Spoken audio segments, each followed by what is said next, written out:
10th standard maths common quarterly examinationக்காக previous various district question paper with detailed solution ஓட analyse பண்ணிட்டே இருக்கிறோம் from JK Tuition Center Madurai. இந்த மாதிரி various district question paper நீங்கள் நல்லா தரவா பார்த்துட்டனா will get more than 90% of the marks கண்டிப்பாக வாங்க முடியும் students. Let us start part A, question number 14. I am J Kumar. The two tangents from an external point P to a circle with the center at O are PA and PB.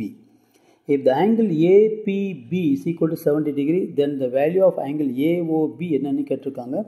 முதல் நான் படம் வரைஞ்சி வச்சுருக்கேன் students. இப்போ பாருங்களேன், angle OAP is equal to என்னது 90 degree. இது எல்லாத்துக்கும் தெரிஞ்சது தான்.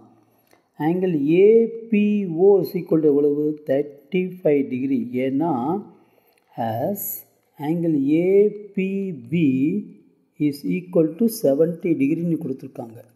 ஓகே ஸ்டூடெண்ட்ஸ், இப்போ angle AOP plus angle OAP plus angle APO is equal to என்னது 180 டிகிரி. அப்போ AOP இஸ் ஈக்குவல் தெரியாது, அது கண்டுபிடிக்கணும். OAP இஸ் ஈக்குவல் என்னது 90 degree. APO is equal to என்னது 35 degree equal to 180 degree. Okay students, அப்போ AOP plus 125 degree is equal to 180.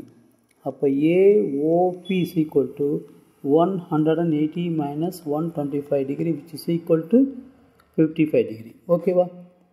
அவங்க என்ன கேட்டிருக்காங்க? AOB which is equal to 2 into angle AOP which is equal to 2 into 55 degree which is equal to 110 degree. அப்போ option B is the correct one. Subscribe பண்ணுங்கள், plus like பண்ணுங்கள், plus share பண்ணிவிட்டு பாருங்கள். Wish you all the best. Thank you.